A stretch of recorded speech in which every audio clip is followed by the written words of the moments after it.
ஒரு சில மனிதர்கள் சாமி இந்த உலகத்துல போராடி ஜெயிக்கிறாங்க. ஒரு சில மனிதர்கள் அந்த சவால்களை சந்திக்க முடியாம மது பழக்கம் இல்ல வேற ஏதோ பழக்கத்துல போய் அடிக்ட் ஆகிறாங்களே, இது காரணம் என்ன சாமி? இதுல இருந்து வெளியில வர நீங்க முடியும்? ரொம்பலாம் குழம்பாதீங்க. மனசாட்சிக்கு சரியா ஒருத்தன் வாழ்ந்துட்டு வர்றான்னா பய உணர்வை எளிதா வென்றுவான். மனசாட்சிக்கு பயப்படாம ஒருத்தன் வாழ்ந்துட்டு வர்றான் அப்படின்னா காலத்தை போல ஒரு மிகச்சிறந்த ஒரு தத்துவம், கடவுள், ஒரு வலிமை, ஒரு ஆற்றல் உலகத்திலே எதுவும் கிடையாது. எப்பேற்பட்ட ஆளுக்கும் உணர்த்திடும். பாவம் நீ அதிகமாக செய்தாய் என்றால் மலத்தில் ஊரும் புழுவாக பிறப்பாய். நான் போய் ஆகாஷுக்கு ரெக்கார்ட்ஸ்லயும் மாத்திரலாம், நம்ம செஞ்ச பாவ புண்ணியங்களை அது ரிஜிஸ்டர் ஆயிருக்கும் அப்படின்றாங்க. அந்த ஆகாஷ் ரெக்கார்ட்ஸ் தான் என்ன சார்? இது மனித அறிவுல பார்த்தாலாம் புரியாது. இந்த உலகத்துல பணம் என்பது பொருள் தப்பு அப்படின்னா சரஸ்வதியும் குபேரனும் பணம் கொடுக்கல, ஆசீர்வாதம் பண்ணலாம், கடவுளே இல்லைன்றீங்க. ஆக்சிடென்டே ஆகாதவனுக்கு ஆக்சிடென்ட் வாண்டடா பணம் கொடுத்து பண்றீங்க கூலிப்படையை வச்சுன்னா இது பாவம். இந்த சரணாகதி எப்படி சாமி வர்றது? நான் நிறைய பேர்ட்ட கேட்டேன், முருகேசையாட்டையும் கேட்டேன். அவரும் அதுதான் சொல்றாரு, சரணாகதி அடைஞ்சிட்டீங்கன்னா போதுங்க, அவர் பார்த்து பண்றாங்க. ஆனா சரணாகதி அடையிறதுக்கு மனசு விட மாட்டேங்குது. ஹாப்பியா, ஹெல்தியா, ஜாலியா ஒரு life. Lanco Harmonia Pavilion Senior Living Apartments at Sriperumbudur 2 BHK just 49 lakhs. Call 7717273747. ஒரு சில மனிதர்கள் சாமி இந்த உலகத்துல போராடி ஜெயிக்கிறாங்க. அவங்களுக்கு வர சவால்களை சந்திச்சு வாழ்க்கையை வேற லெவலுக்கு போறாங்க. ஒரு சில மனிதர்கள் அந்த சவால்களை சந்திக்க முடியாம மது பழக்கம் இல்ல வேற ஏதோ பழக்கத்துல போய் அடிக்ட் ஆகிறாங்களே, இது காரணம் என்ன சாமி? இதுல இருந்து வெளியில வர முடியும்? நீங்க ரொம்பலாம் குழம்பாதீங்க. ஒருத்த வேணுங்கிறத அச்சீவ் பண்றது லேட் ஆகுது, கம்மியாகுதுனாவே டிஸ்ட்ராக்ட் ஆயிட்டான்னு அர்த்தம். அவ்வளவுதான். பாதை மாற்றி கடத்தப்பட்டான். அதுல மது சூது இது எல்லாம் இருக்கு. நீங்க தான் முடிவு பண்ணணும். ஒரு திருவிழாவுக்கு போயிருக்கீங்க, புது ஊர், திருவிழாவில் எல்லா பொருளும் நல்லா தான் இருக்கும். பஞ்சு மிட்டாய் நல்லா இருக்கும், பம்பரக்கட்டு நல்லா இருக்கும், அது நல்லா இருக்கு, இது நல்லா இருக்கு, எல்லாம் நல்லா இருக்கு. எல்லாம் சுற்றி முடிச்சுட்டு வீட்டுக்கு வந்துடணும் தூங்குறதுக்கு. நீங்கள் அங்கேயே சுற்றிட்டு இருந்தீங்கன்னா என்ன பண்ணுறது? அதுபோல் இந்த வாழ்க்கையை வாழும்போது நீங்கள் அல்டிமேட் எண்டு இறைவனை நோக்கி போகிறதில்ல, நீ இறைவனாகவே மாறுறது. இறைவனை நோக்கி போகிறது இறைவனாகவே மாறுறதுன்றது ஒன்று தான். ரெண்டுத்துக்கு வெவ்வேறு அர்த்தம் இல்லை. இப்போ அதை நோக்கி போகும்போது டிஸ்ட்ராக்ஷனில் இதுதான் போட்டி. நீங்கள் கேம்னா வேற எங்கேயும் ஆடுறதுன்னு நினச்சிக்கிறீங்க. இதுதான் கேம். இப்போ நான் கார் எடுத்துகிட்டு இந்த இன்டர்வியூ முடிச்சுட்டு போகிறேன்னா எனக்கு நிறைய டிஸ்ட்ராக்ஷன்ஸ் இருக்குது வழியில், போகிற வழியில். எதுவும் நான் டிஸ்ட்ராக்ட் ஆகிடக்கூடாது. யாரோ ஒருத்தவங்க வந்து பேசுவாங்க, இல்லை ஏதாவது ஒரு ஃபோன் கால் வரும், ஏதோ ஒரு மெசேஜ் வரும், ஏதோ ஒரு ஆஃபர் வரும். நான் தான் கவனமாக அலசி ஆராயணும், இந்த ஆஃபரை பயன்படுத்தினா என்ன நடக்கும், இது எதிர்காலத்தில் பஞ்சாயத்து கொண்டு வருமா, இப்போ இவங்ககிட்ட பேசினா இந்த பிரச்சனை எங்கே வரைக்கும் போகும், இவங்க எந்த மாதிரி கேரக்டரில் இருக்காங்க, எந்த மாதிரி ஆட்டிடியூடில் இருக்காங்க, இவங்களை நான் ரெஸ்பான்ஸ் பண்ணலாமா, இவங்களை நான் ரிசீவ் பண்ணலாமா வேணாமா. ஒரு சில பேர் நம்மளை ரொம்ப நல்லவன் நினச்சே பேசிட்டு இருப்பான், ஆனால் அவனுக்கே தெரியாது அவன் என்ன பண்ணுறான்றது தெரியாது. அப்போ அந்த முடிவு, அந்த டிஸ்ட்ராக்ஷன்ஸ் இல்லாமல் பயணம் பண்ணணும். அப்படி டிஸ்ட்ராக்ஷன் உங்களை டிஸ்ட்ராக்ட் பண்ணதுனால அதை நேக்காக ஹேண்டில் பண்ணி அதை ஓரம் கட்டி வச்சுட்டு மறுபடியும் பயணம் பண்ணக்கூடிய அந்த கெப்பாசிட்டி, திறமை இருக்கணும். அது டிசைனாக வந்து விளையாடும் உங்கள் கண்ணு முன்னாடி. நீ போகக்கூடாதுன்னும், செய்யாதுன்னும், இதை பண்ணிடுவோன்னும், அதை பண்ணிடுவோன்னும், இப்படின்னும் அப்படின்னும், பயம் ஒருத்தும், மானத்துக்கு எடுத்துருவோன்னு சொல்ல, எல்லாம் பண்ணும். கடந்து போகணும், டிஸ்ட்ராக்ட் ஆகிடக்கூடாது. சரி, இந்த பழக்கத்திலிருந்து விடுபட முடியுமா அவங்களால? நினைச்சா கவனிச்சிங்கன்னா விடுபடலாம். ஒரே பதில் தான். இது சொல்லிலாம் புரிய வைக்க முடியாது. கவனிங்க, மறுபடியும் பாவனை தான். அந்த கவனிக்கிற பாவனைக்கு வாங்க. எண்ணத்தை கவனிக்கிறப்பா, எதை பண்ணாலும் கவனிச்சு பண்ணுங்க. இப்ப ஒரு குடிச்சாலும் கவனிச்சு குடிங்க, சிகரெட் அடிச்சாலும் கவனிச்சு சிகரெட் அடிங்க. Even while you have sex, have it with more awareness. கவனிச்சு பண்ணுங்க. ஏன் இதை பண்றோன்னு புரியும், எதுக்கு இதை பண்றோன்னு புரியும், இவ்வளவு நாள் ஏன் பண்ணிட்டு இருந்தோன்றது புரியும், இது எங்க கொண்டு போய் விட போகுதுன்றது தெரியும், இது ஏன் இப்படியே நீங்க வச்சுட்டு இருக்குதுன்றது புரியும். இப்போ இதனால இதுல என்ன பலன்றது புரியும், இது எங்க இருந்து வந்ததுன்றது புரியும், இது என்ன பண்ணிட்டு இருக்குன்றது புரியும். இதெல்லாம் புரியும் போது நீங்க முக்காவாசி ஞானியா மாறி இருப்பீங்க. எதை ஆழமாக ஆராய்ச்சி செய்யறீங்களோ அதுல மேதை ஆயிடுறீங்க. கணிதத்தை ஆராய்ச்சி பண்ணா கணித மேதை, அறிவியல் ஆராய்ச்சி பண்ணா அறிவியல் மேதை, இந்த மெய்யை ஆராய்ச்சி பண்ணீங்கன்னா, இந்த உடலை ஆராய்ச்சி பண்ணீங்கன்னா மெய் ஞானி, இசை ஆராய்ச்சி பண்ணீங்கன்னா இசை ஞானி, ஒவ்வொரு கட்டடங்களை ஆராய்ச்சி பண்றீங்க அப்படின்னா நீங்க சிவில் இன்ஜினியர்லயே பெரிய ஞானி. அப்ப இந்த உலகத்துல எதை வேணாலும் ஆராய்ச்சி பண்ணலாம். எது சிறந்ததோ, எது நம்மளை ஜெயிக்க வைக்குமோ, அல்டிமேட் எண்டுக்கு எது கூட்டு போகுமோ, எது உண்மையான வெற்றியை கொடுக்குமோ, எது இறைநிலை கொண்டு போகுமோ அதை ஆராய்ச்சி பண்ணணும். நிச்சயமா. நீங்க இதை சொல்றப்ப, மனசை பத்தி சொல்றப்ப ஒரு விஷயம் தோணுது. ஒரு சிலருக்கு இந்த பயத்தினாலே சில முடிவெடுக்கிறது தள்ளி போயிருது, பயத்தினாலே ரிஸ்க் எடுக்கிறது தள்ளி போகுது சாமி. இந்த பயம் அப்படிங்கறத எப்படி எதிர்கொள்வது? உயிர் மேல இருக்கக்கூடிய பயம் தான். எனக்கு ஏதாவது பிரச்சனை ஆயிடுச்சுன்னா என்ன பண்றது? இருக்கிற என் வீட்டுக்கும் வேட்டு வந்துச்சுன்னா என்ன பண்றது, இருக்கிற பொண்டாட்டிக்கு பிரச்சனை வந்துருச்சுன்னா என்ன பண்றது, இல்ல, குழந்தைக்கு என்னைக்கோ பிரச்சனை செஞ்ச ஒரு விஷயம் மனசுல பயமா இருக்கு, அந்த பயத்தை போக்கணும், அதோட சார்ந்து எல்லா பயமும் ஆரம்பிச்சிருது. அது காரணம் என்ன சார்? மனசாட்சி உங்களை கேள்வி கேட்கிறது. எத்திக்ஸ்னா என்ன? மனசாட்சி தான் எத்திக்ஸ். நீங்க ஒண்ணு பண்ணும்போதே அது கேட்கும், சட்டத்துக்கு எதிரா இருக்குன்னு சொல்லும், மனசாட்சிக்கு எதிரா இருக்குன்னு சொல்லும், அந்த உயிருக்கு தப்புன்னு சொல்லும். அதை கண்டுக்காம நம்ம செஞ்சுருவோம். அப்ப நம்ம என்ன பண்ணிடுறோம், செஞ்சுட்டோம், அப்ப இருக்கக்கூடிய அந்த பலன் ஒரு நல்ல பலன், பணமாகவோ பொருளாகவோ பதவியாவோ அடைஞ்சிரும். ஆனா அந்த நேரத்துல அது தப்புன்னு ஒரு டைம் சொல்லியிருந்தாலும் சரி, நினைவுல மெமரியில ஒரு டைம் சட்டத்திட்டத்தின்படி தப்பு இருக்குனாவே தப்புன்னு தெரியும், தெரியாமலாம் பண்ண முடியாது நீங்க. அப்ப அது ஒரு டைம் சொல்லுச்சுனாவே நீங்க ரெகுலரா அதே மாதிரி மனசாட்சி சொல்றதெல்லாம் கேட்காமே பண்ணிட்டு வர வர வர வர இந்த மனசாட்சியினுடைய வேவ் லென்த் பேண்ட் வித் அதிகமாகி கேள்வியாக கேட்டு சாவடிக்கும் ஒரு காலகட்டத்துக்கு மேல. அதுக்கெல்லாம் நீங்க எதுக்கு பதிலே சொல்ல முடியாது. அப்படிலாம் அந்த மனசாட்சி இல்லாம தப்பு பண்ண கத்துக்கிட்டன்ற அளவுக்குலாம் எவன் நீங்க பெரிய ஞானி இல்லை. மனசாட்சி அப்படின்றவனுக்கு தெரியும், எப்பேற்பட்ட கெட்டவனுக்கு தெரியும் தான் தப்பு பண்றன்றது தெரியும், எத்திக்கலி தெரியும், மனசுக்கு தெரியும், இன்ட்யூஷனுக்கும் தெரியும். அதை தாண்டி தான் பண்ணுவான். மன்னிக்கவே முடியாத தவறுகளை இறைவனும் அரசாங்கமும் பார்த்துக்க போகுது, மன்னிக்கக்கூடிய தவறுகளை நம்மளே சரி பண்ணிட்டு முன்னேறணும். மனசாட்சிக்கு சரியா ஒருத்தன் வாழ்ந்துட்டு வர்றான்னா பய உணர்வை எளிதா வென்றுவான். மனசாட்சிக்கு பயப்படாம ஒருத்தன் வாழ்ந்துட்டு வர்றான் அப்படின்னா, மனசாட்சி சொல்றத கேட்கலன்னா, எத்திக்ஸ் படி இல்லைன்னா நிச்சயமாக பயத்தை கடக்க முடியாது. அதுவே அவனுக்கு சாபமாக மாறிவிடும். அவனை எந்த ஞானியாலையும் காப்பாற்ற முடியாது. பயம் சூழ்ந்து விடும் ஒரு கட்டத்துக்கு மேல. ஏகப்பட்ட பேத்த பார்த்திருக்கேன், ஏகப்பட்ட பேத்த பார்த்திருக்கேன். எவ்வளவு பெரிய குண்டாஸ் எல்லாம் பார்த்திருக்கேன், எத்தனை நாடுகள்ல பார்த்திருக்கேன். 40 கொலை 50 கொலை பண்ணவனெல்லாம் பார்த்துருக்கு. ரொம்ப தைரியமா பண்ணிட்டாரு, நிறைய சொத்து சேர்த்துட்டாரு. ஒரு கட்டத்துல என்ன பண்றதுன்னு தெரியல அவருக்கு. இவ்வளவு தவறு பண்ணிட்டோமே, ஐயோ இதை எங்க போய் கரைக்கிறதுன்னு தெரியல, யாருகிட்ட போய் பாவ மன்னிப்பு கேட்கறதுன்னு தெரியாது, போறவன் சரியா இருப்பானான்னு தெரியாது, அவன் பாவ மன்னிப்பு பண்ணா மேல கிளியர் ஆயிருமான்னு தெரியாது. எத்தனை பேத்த பாக்குறேன், எத்தனை பேத்த பாக்குறேன். நிம்மதி இல்லாம கோயில் கோயிலா போக வேண்டியது, அப்புறம் அங்க போறது இங்க போறது, அப்புறம் நிம்மதி இல்லாம சுத்த வேண்டியதான். ஏன் நிம்மதி இல்லைன்னா உன் மனசாட்சிக்கு நீ சரியாக இல்லை. சித்திரகுப்தன் வேற யாரும் இல்லை, உன் மனசாட்சி தான் எழுதிக்கிட்டே இருக்கு கணக்கு. கடைசியா கேள்வி கேட்கும், 200% கேட்கும். அந்த கேள்விக்கெல்லாம் பதில் இல்லை அப்படின்னா உங்களால உடல் சோர்வாக இருக்கும்போது, உடல் செயலற்று இருக்கும்போது ஒரு தீர்க்கமான சிந்தனை உணர்த்திடும். எப்பேற்பட்ட ஆளுக்கும் காலம் உணர்த்திடும். காலத்தை சாதாரணமா நினைக்காது. காலத்தை போல ஒரு மிகச்சிறந்த ஒரு தத்துவம், கடவுள், ஒரு வலிமை, ஒரு ஆற்றல் உலகத்திலே எதுவும் கிடையாது. எப்பேற்பட்ட ஆளுக்கும் உணர்த்திடும். டெத் பெட்ல கண்டிப்பா உணர்த்திடும். 100% சாமி. கண்ணீர் நான் சேலஞ்ச் பண்ணி சொல்றேன், எவ்வளவு பெரிய ஆளா வேணா இரு, உன்னுடைய மரணப்படுக்கையில் 1 நாள் 2 நாள் இல்ல, சில பேர் வார கணக்குல இருப்பான், மாச கணக்குல இருப்பான், வருஷ கணக்குல இருப்பான், பேச முடியாது, தண்ணி மட்டும் ஒலிக்கிட்டே இருக்கும். என்னத்துக்கு காரணம்? ரியலைசேஷன். அப்பதான் ஞானம்ன்றது என்ன நினைக்கிறீங்க? வலியினுடைய வெளிப்பாடுதான் ஞானம். அப்ப புத்திசாலி என்ன பண்ணுவான், ஆரம்பத்துல இருந்து வலியை கொஞ்சம் கொஞ்சமா அடி வாங்கி அடி வாங்கி அடி வாங்கி அடி வாங்கி பழகி பழகி பழகி பழகி மறுத்து மனதை கடந்த நிலைக்கு எப்படி போறதுன்ற மெய்ஞானத்துக்கு போயிடும். அப்புறம் வலியெல்லாம் அவனுக்குள்ள இருக்கவே இருக்காது. இவன் என்ன பண்ணுவான், குற்ற உணர்ச்சியிலேயே செத்து போயிடுவான். அவனுக்கு அடுத்த பிறவியும் கிடைக்குமான்றது ரொம்ப கஷ்டம். பாவம் நீ அதிகமாக செய்தாய் என்றால் மலத்தில் ஊறும் புழுவாக பிறப்பாய். மூலன் வாக்கு முடிவான வாக்கு அப்படின்னு என்ன? திருமூலன் வாக்கு முடிவான வாக்கம், அதை தாண்டி ஒண்ணு இல்லைன்றாங்க. மூலன் மந்திரம் முடிவான மந்திரம், திருமூலனுடைய மந்திரம் முடிவான மந்திரம், அதை தாண்டி ஒரு மந்திரம் இல்லையா அவர் சொல்றாரு. அப்படின்னா என்ன அர்த்தம்? இப்ப எப்படி நீதிபதி சுப்ரீம் கோர்ட் ஜட்ஜ் ஒரு ஒரு லா பாஸ் பண்றாரோ அதை தாண்டி யாரும் ஒன்றும் பேச முடியாது இந்தியாவில். அது போல திருமூலர் ஒன்று சொல்றாருன்னா கேட்டு போக வேண்டியதான், அதை தாண்டி ஒன்றும் பேசுறதுக்கு ஒன்றும் இல்லை, ஆர்கியூமெண்ட்டுக்கு ஒன்றும் இல்லை, இங்க விவாதத்துக்கு ஒன்றும் இல்லை, அதுல கொஞ்சம் விமர்சனம் அதெல்லாம் இல்லை. மூலன் வாக்கு முடிவான வாக்கு. அவர் என்ன சொல்றாரு, பாவம் நீ அதிகமாக செய்தாய் என்றால் மலத்தில் ஊறும் புழுவாக பிறப்பாய். திருப்பி நம்பர் 1ல இருந்து ஆரம்பிக்கணும், மைண்ட்ல வச்சுட்டு வேலை பாருங்க, அவ்வளவுதான். நிச்சயமா நிச்சயமா சாமி. இந்த ஆகாஷிக் ரெக்கார்ட்ஸ்னு ஒரு வார்த்தை இருக்குல்ல சாமி, அந்த ஆகாஷிக் ரெக்கார்ட்ஸ்ல என்னெல்லாம் பதிஞ்சிருக்கும்? ஏன் இந்த கேள்வி இருக்குன்னா, சில பேர் சொல்றாங்க நான் போய் ஆகாஷிக் ரெக்கார்ட்ஸ்லயே மாத்திரலாம், நம்ம செஞ்ச பாவ புண்ணியங்களை அது ரிஜிஸ்டர் ஆயிருக்கும் அப்படின்றாங்க. அந்த ஆகாஷ் ரெக்கார்ட்ஸ் என்ன சாமி? நீங்க ஒரு இன்டர்நெட் பேங்கிங் வச்சிருக்கீங்க, ஒரு பேங்க்ல அக்கௌண்ட் வச்சிருக்கீங்க, அதுல உங்களுக்கு இன்டர்நெட் பேங்கிங்னு ஒன்று கொடுத்துருப்பான்.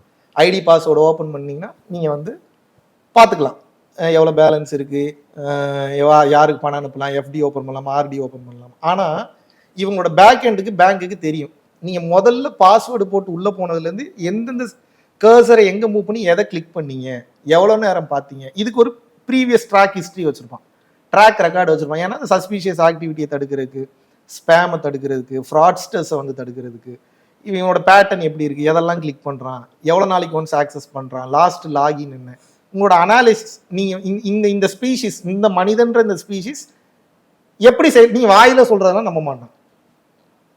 உங்க ஆக்டிவிட்டியை பார்த்து நீங்க யாருன்னு அசஸ் பண்றான், ஜட்ஜ் பண்றான். அதுபோல இந்த பூமியில் பிறந்த ஒவ்வொருத்தனுடைய ஆக்டிவிட்டிஸையும் இந்த பூமியில் இருக்கக்கூடிய எல்லாமே ரெக்கார்ட் பண்ணுது, இந்த பிரபஞ்சமே ரெக்கார்ட் பண்ணுது. எப்படி ரெக்கார்ட் பண்ணுதெல்லாம் கேட்காதீங்க, அதெல்லாம் தெரியல, அதெல்லாம் ஹையஸ்ட் சயின்ஸ், அவ்வளோ அறிவு எனக்கு இல்லை, எனக்கு தெரிஞ்ச அளவுக்கு சொல்கிறேன், பண்ணுது, அது எனக்கு தெரியும். அது வேதங்கள்ல இருக்கு, இலக்கியங்கள்ல இருக்கு, ஞானத்துல இருக்கு, ஞானியர்கள் சொல்லிட்டு போயிருக்காங்க. அப்ப ஒவ்வொரு உயிரினத்துக்குமே ரெக்கார்ட் ஆயிட்டு இருக்கு இல்லையா சார்? எப்படி ஆகாம இருக்கும்? ஒன்று கிரியேட் ஆகி ஒன்று வருதுன்னா அதுக்கு பேக் சோர்ஸ்னு ஒன்று இருக்கணுங்க, இல்லாமலாம் இருக்காதுங்க.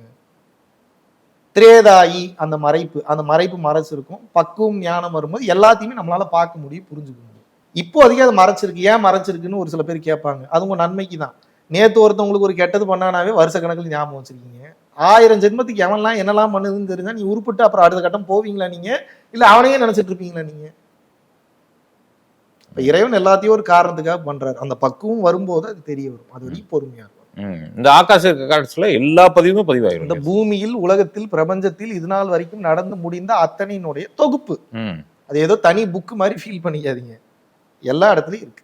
இல்ல, அது ஒவ்வொரு மனுஷனுக்கும் தனித்தனியா ஒரு ஆகாஷிக் ரெக்கார்ட். ஏங்க நீங்க ஒரு இடத்துல இருக்கக்கூடிய மரத்துக்கிட்ட போய் உட்காந்து மெடிடேட் பண்ணீங்கன்னா அந்த மரத்துக்கு கீழே எவன் எங்க வந்தான், என்ன பண்ணா, எத்தனை உயிர் புதைக்கப்பட்டிருக்கு, கொஞ்சம் டீப்பான மெடிடேஷன் போனீங்கன்னா உங்களால கனெக்ட் பண்ண முடியும், கண்டுபிடிக்க முடியும். நான் இப்போ ஆஸ்திரேலியாவில் ஒரு முக்கியமான ஒரு இடத்துக்கு போனேன். அந்த இடத்துக்கு போனோன்னே சொல்லிட்டேங்க, ஒரு பொண்ணு உளுந்து இறந்துருக்கு 100%. மிரண்டுட்டாங்க பக்கத்தில் இருந்தவங்க. எப்படி நீங்கள் ஆராய்ச்சி பண்ணி பார்த்தீங்கன்னா அந்த பொண்ணு உளுந்து இறந்துருக்கும். அது விஷுவலாகவே காமிச்சிருங்க. நீங்கள் ஒரு குறிப்பிட்ட இடத்துக்கு போகும்போது நீங்கள் அந்த நிலையில் இருக்க இஎஸ்பின்னு சொல்லுவாங்க, extra sensory perception. ESP meditate பண்ணும்போதோ, அதிகமாக புரிதல் வரும்போதோ, அதிகமான சிந்தனை வரும்போது, ஓவர் திங்கிங் இல்லை, ஹெல்த்தியான திங்கிங், அதிகமான சிந்தனை வரும்போதோ, நான் யார் என்ற கேள்வி வரும்போதோ, ஹைட் அண்ட் இன்ட்யூஷன்ஸ் எல்லாமே ஆக்டிவேட் ஆகிடும். அப்ப என்னன்னா, சாதாரண மனிதர்களால் உணர முடியாத நிலையை இந்த மனித உடலில் இருந்து கொண்டே ஒரு இறைவன் எப்படி உணர்கிறாரோ அப்படி உங்களால் உணர முடியும். அண்ட கோடி அனைத்தும் அரை வினாடியில் அறிந்து வரப்பெற்றேன் எப்படி எழுதுறாரு வள்ளலார். அண்ட கோடியம் 1 கோடி 2 கோடி அண்ட கோடி அனைத்துமா எவ்வளவு நாள்ல பார்த்துட்டு வந்தேங்கிறாரு? அரை வினாடியம், ஹாஃப் செகண்ட்ல பார்த்துட்டு வந்துட்டேங்கிறாரு. இது மனித அறிவுல பார்த்தாலாம் புரியாது, நம்ம கதை கேட்குற மாதிரி தான் இருக்கும். அப்போ உண்மையாவே அதெல்லாம் அனுபவிக்கணும் இருக்கு அப்படின்னு நீங்க நினைச்சீங்கன்னா அதுக்கு தான் பிறந்திருக்கும். அதை விட்டுட்டு எல்லா வேலையும் பார்த்துட்டு இருக்கோம். டெக்னாலஜி மேல மோகம், எதிர்பாலினருக்கு மேல மோகம், அதெல்லாம் எதுவுமே தவறுன்னு சொல்ல, எல்லாத்தையும் அனுபவிச்சுட்டு கடந்து முன்னாடி போய்கிட்டே இருக்கணுங்க. நின்றுறாங்க. இப்ப அதுதாங்க பிரச்சனை. நானும் தான் கார்ல வரேன், நானும் தான் ஃபிளைட்ல போறேன், ஆனா எந்த இடத்துலயும் என்னோட ட்ரேஸ் எதுவுமே இருக்கு. இந்த சென்ஸ் அஃபிஷியல் ட்ரேஸ் இருக்கும், மன ரீதியான ட்ரேஸ் வச்சுக்க மாட்டேன். இது என்னோடது, நான் இங்க இதை பண்ண, நாங்க அதை பண்ண, நான் எப்பேற்பட்ட ஆள் தெரியுமா, பயணம் மட்டும் போயிட்டே இருப்பேன். இவங்க எல்லா இடத்தையும் ஐடென்டிட்டியை கிரியேட் பண்ணி, நான் இங்க இதை பண்ண அதை பண்ணுன்னு சொல்லி அங்க ஒரு பிரம்மாண்டத்தை கிரியேட் பண்ணி அவங்க மைண்டுக்குள்ள அவங்களே ஒரு கோட்டையை கிரியேட் பண்ணி அதுல போய் லாக் ஆகி அதுலயே உட்காந்துக்கிறாங்க. இந்த உலகத்துல ஜெயிக்கணும்னா வெளியில வந்து ஸ்கார்பியன் மாதிரி விளையாடணும், 8 காலையும் விளையாட தெரியணும். நீங்க சும்மா நான் இப்படி ஆயிட்டேன் அப்படி ஆயிட்டேன், இப்படி ஒரு சில குருமார்கள் இப்படி இருக்காங்க, நான் இப்படித்தான் இருப்பேன், ஒரு சில மனிதர்கள் நான் இப்படி இருக்கேன், நான் இப்படியே தான் போவேன். இதுதான் வெளியில பார்த்து காப்பி அடிச்சு மாட்டிக்கிறேன். சொந்தமா யோசிக்காம, சுயமா யோசிக்காம, அந்த காலத்துக்கு எப்படி இயங்குறதுன்றது தெரியாம, இந்த உலகத்துல பணம் என்பது பொருள் தப்பு அப்படின்னா சரஸ்வதியும் குபேரனும் பணம் கொடுக்கல, ஆசீர்வாதம் பண்ணலாம், கடவுளே இல்லைன்றீங்க. அப்ப எப்படி பணம் தப்பாகும்? இப்ப பணம் தப்பு இல்லை, பணத்தை நீங்க எதுக்கு பயன்படுத்துறீங்கன்றதை பொறுத்துதான் தப்பா சரியா அப்படின்றது முடிவெடுக்கப்படுகிறது. ஹாஸ்பிட்டல்ல ஆக்சிடென்ட்ல அட்மிட் ஆகிருக்கிறவனுக்கு பணம் அவசியம், அது தர்மம். ஆக்சிடென்டே ஆகாதவனுக்கு ஆக்சிடென்ட் வாண்டடா பணம் கொடுத்து பண்றீங்க கூலிப்படையை வச்சுன்னா இது பாவம். அருமை. அப்ப பாவம் என்பது பணத்தை சார்ந்து இருக்கிறதா, அந்த பணத்தை நீங்க எதுக்கு பயன்படுத்துறீங்கன்றதை பொறுத்து இருக்கு. எல்லாம் கிறுக்குத்தனமா ஒருத்தன் சொல்றான்னா அப்படியே மேம்புல் மேய்ந்து அதோட ஆழம் போகாம, ரொம்ப ஆழம்லாம் போகணும், ஓரளவுக்கு அது ஆழமா, அதுக்கு அடுத்து என்னன்னு பார்க்கணும். ஒரு செய்தி பாக்குறீங்களா, அதை அப்படியே நம்பாம அந்த செய்திக்கு பின்னாடி வேற என்னெல்லாம் நடந்திருக்குன்னு ஒரு 10 பெர்செப்ஷன் நீங்களே கிரியேட் பண்ணணும். நீங்க இப்படி பார்த்தீங்கன்னா தான் ஆக்சுவல் ரியாலிட்டி உண்மை என்னன்றதை தெரிஞ்சுக்க முடியும். காட்டுறது, பார்க்கறது, பேசுறது, காதுக்கு வந்த தகவல் அப்படியே உண்மைன்னீங்கன்னு எப்படி? இந்த வடிவேலு ஜோக் பாத்தீங்களா, இங்க சொம்பு வேணும்டா தாகம் எடுக்குதுன்னா தாலி கட்டுற இடத்துக்குள்ள போற தங்க சொம்பு வரைக்கும் போயிடும். நீங்க ஒண்ணு இல்லைங்க, அவ்வளவு தூரம் எல்லாம் போக வேணாம், 10 பேரை நீ பாட்டுங்க, நான் முதல் காதுல ஒண்ணு சொல்றேன், ரெண்டாவது ஆள் கிட்ட டிராவல் பண்ணி கடைசி ஆள் கிட்ட போற வரைக்கும் அதே வார்த்தை போயிரும் நினைக்கிறீங்க? போகாது போகாது போகாது. நான் சேலஞ்ச் பண்றேன். மேனேஜ்மெண்ட் கேமாவே இது இருக்குல்ல. இப்ப நான் என்ன கேக்குறேன்னா, 10 பேர்லயே சரியா பாஸ் ஆக மாட்டேங்குது. நீ கேட்கக்கூடியது பார்க்கக்கூடிய இதெல்லாம் எத்தனை சதவீதம் உண்மைன்னு எவனுக்கு தெரியும்? அப்ப தன்னை ஆராய்ச்சி பண்ணி தான் நீ கத்துக்க முடியும். இங்க நீ வேற எதை ஆராய்ச்சி பண்ணினாலும் மாட்டிப்ப. இப்போ இந்த ஆகாஷ் ரெக்கார்ட்ஸ்ல போய் நம்ம பதிவுகளை மாத்த முடியும்னு சொல்றாங்க. உண்மையா சாமி? வட இந்தியால நிறைய விளம்பரம். ஒரு ஒண்ணு இல்ல, ஒரு அந்த ஃபிட்ஸ் வந்து அந்த குழந்தைய எடுத்துக்கங்களேன், ஆகாஷிக் ரெக்கார்ட்ஸ்ல அதை அனுபவிக்கணும்னு இருக்கு, அனுபவிச்சுட்டு இருக்கு. இறைவன் கிட்ட பிரார்த்தனை பண்ணும்போது இறைவனே மாத்தி எழுதுறாருல, மனிதனாலாம் மாத்தி இறைவன் தான் கோடிங்க மாத்தி எழுத முடியும்.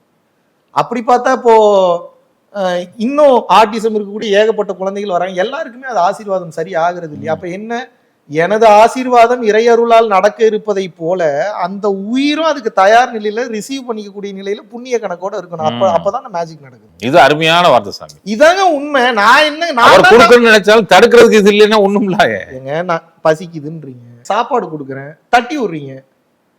சரி, உங்க கேரக்டர் இப்படி இருக்குன்னு தெரிஞ்சு நான் என்ன பண்றேன், ஒரு படி உங்களுக்காக நான் மேல போய் சாப்பாட்டை ஊட்டி விடுறேன். நீங்க என்ன பண்றீங்க, துப்பிடுறீங்க. நான் என்னதான் பண்றது? அப்ப எல்லாம் இருக்கு, யார் வேணும்னு முடிவு பண்ணணும்? நம்ம தான் முடிவு பண்ணணும். அதனாலதான் இறைவனே நின்று வேடிக்கை பார்த்துட்டு இருக்க. நீ எப்ப ரிசீவிங் மோடுக்கு வரையோ அப்ப நான் கொடுக்குறேன்ப்பா, அது வரைக்கும் நீ ஊரெல்லாம் சுத்தணும் விட்டுருவாரு. இந்த ரிசீவிங் மோடு தான் நம்ம சொன்ன முதல்ல எல்லா விஷயம். சரணாகதி, நம்பிக்கை. என்ன நம்புறது இல்ல, 100% இறைவனை நம்புறது. இந்த சரணாகதி எப்படி சாமி வர்றது? நான் நிறைய பேர்ட்ட கேட்டேன், முருகேசன் கேட்டேன், அவரும் அதான் சொல்றாரு, சரணாகதி அடைஞ்சிட்டீங்கன்னா போதுங்க, அவர் பார்த்து மாட்டாங்க. சரணாகதி அடையிறதுக்கு மனசு விட மாட்டேங்குது சாமி. எப்போதுமே ஒரு மனம் கண்ணால் பார்க்காத ஒன்றை நம்பாது, இல்லன்னு தான் நம்பும்.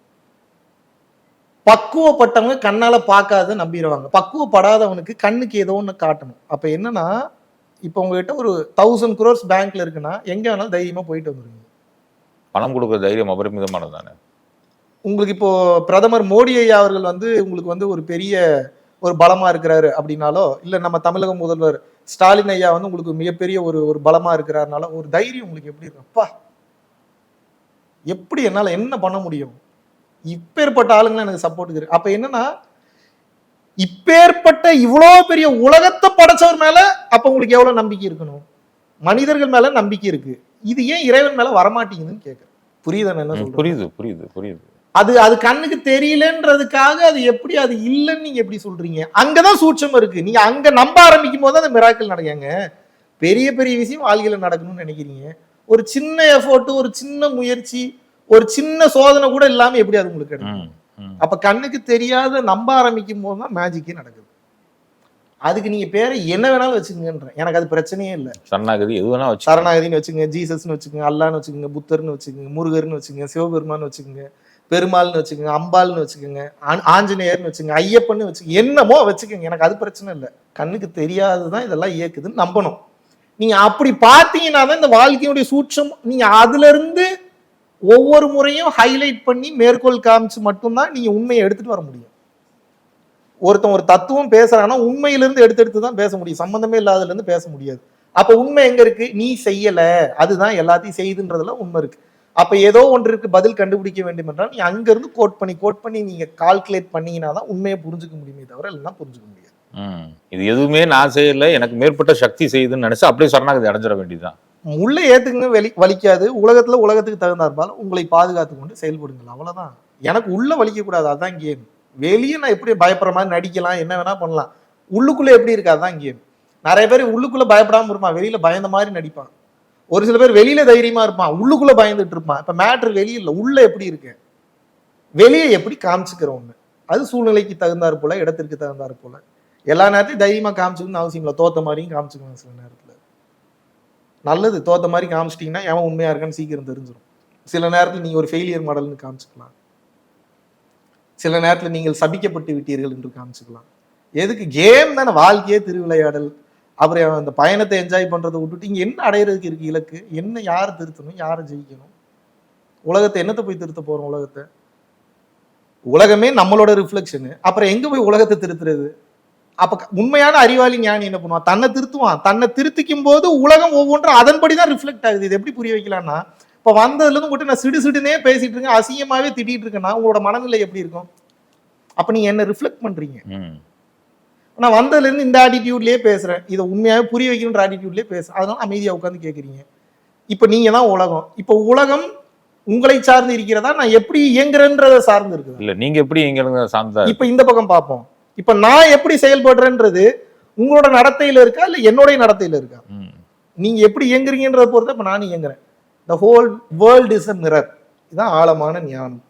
இப்ப நீ எப்படி இருக்கியோ அப்படி எல்லாமே உனக்கு சப்போர்ட் பண்ணும். எத்திக்ஸோட இருக்கியா, நன்றி உணர்வோட இருக்கியா. இப்ப நீங்க என்னுடைய ஃப்ரெண்ட்ஸ் எல்லாம் எடுத்து பாத்தீங்கன்னா அதிக ஃப்ரெண்ட்ஸ் கிடையாது. சின்ன வயசுல எனக்கு உண்மையாவே யார் ஹெல்ப்புக்கு நின்னாங்களோ, சப்போர்ட்டுக்கு நின்னாங்களோ, பணம் காசு யார் பெருசா வேல்யூ பண்ணலையோ, உண்மையாவே நான் சாப்பாட்டு கஷ்டப்பட்டு இருந்தேன் அந்த டைம்ல எனக்கு யார் வந்து சென்னையில ஹெல்ப் பண்ணாங்களோ, நான் ஒண்ணுமே இல்லாதப்ப என்னை யார் ஃபண்ட் பண்ணாங்களோ, ஹெல்ப் பண்ணாங்களோ, அவங்களதான் இப்ப என் கூட எல்லாம் வச்சிருக்கேன். ஏன் அப்படின்னா நான் ஒண்ணு இல்லாதப்ப அவன் என்னை நம்புறவன். இன்னைக்கு என்கிட்ட எல்லாமே இருக்கு. இன்னைக்கு எவன் வேணாலும் என்னை நம்புவான். எனக்கு அப்படிப்பட்டவன் தேவை கிடையாது. நான் ஒண்ணு இல்லாதப்ப என்னை நம்பினவன் தான் எனக்கு தேவை. கரெக்டு தானே? நிச்சயம். அவனுக்கு தான் பவரு, அவனுக்கு தான் பதவி, அவனுக்கு தான் பணம், அவனுக்கு தான் அருள், அவனுக்கு தான் பொருள், அவனுக்கு தான் எல்லாம். ஏன்? அவன் என்னோட சோல் ஃபேமிலியில கனெக்ட் ஆயிருக்கான். அப்ப நான் பண்ண வேண்டியது என் கடமை தானே. அதெல்லாம் புரிஞ்சிருக்கும். நிச்சயமா சாமி, நிச்சயம். இந்த சந்தோஷம்னு ஒரு வார்த்தை இருக்கு சாமி. மனிதர்கள் சந்தோஷமா வாழணும்னு ஆசைப்படுறாங்க. பட் இந்த சந்தோஷத்தை டிஸ்ட்ராக்ட் பண்ற மாதிரி நிறைய பேர் பண்றாங்களே, அது காரணம் என்ன சாமி? அது எப்படி நம்ம கடந்து வர்றது? பொருள் சந்தோஷம் என்பது நிறைய வகைப்படுது. பயாலஜிக்கலா சொல்லணும்னா